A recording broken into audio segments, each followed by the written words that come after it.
Le 22 juin 1986, à Mexico, Diego Maradona a marqué deux des buts les plus célèbres de l'histoire du football dans le même match, à 10 minutes d'intervalle. L'un de ces buts est considéré comme le plus grand de tous les temps. L'autre est l'une des plus grandes tricheries jamais vues sur un terrain de football. On est en quart de finale. L'Argentine affronte l'Angleterre. Mais ce n'est pas qu'un simple match de foot. 4 ans après la guerre des Malouines, c'est une... La première mi-temps se termine sans but. Les deux équipes se neutralisent. Mais à la 51e minute, tout bascule en une fraction de seconde. Un centre arrive dans la surface anglaise. Maradona saute avec le gardien Peter Shilton. Le gardien anglais proteste immédiatement. Les défenseurs anglais lèvent les bras. Mais l'arbitre tunisien Ali Bin Nasser valide le but sans hésiter une seule seconde. Maradona lui-même court célébrer le but. Il regarde ses coéquipiers avec une expression qui dit tout. Il sait exactement ce qu'il vient de faire.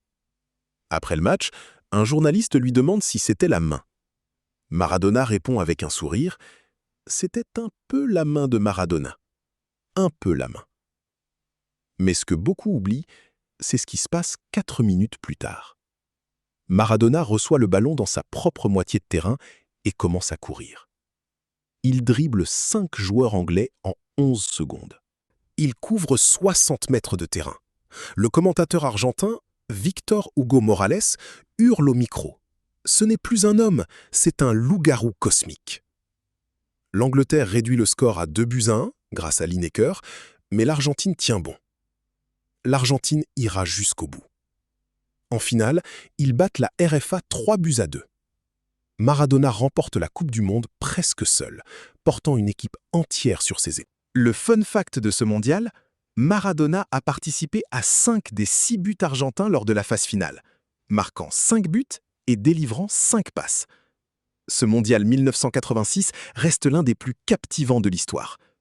Pour plus de ces histoires incroyables du football, suivez, aimez et partagez menlifoot.ca.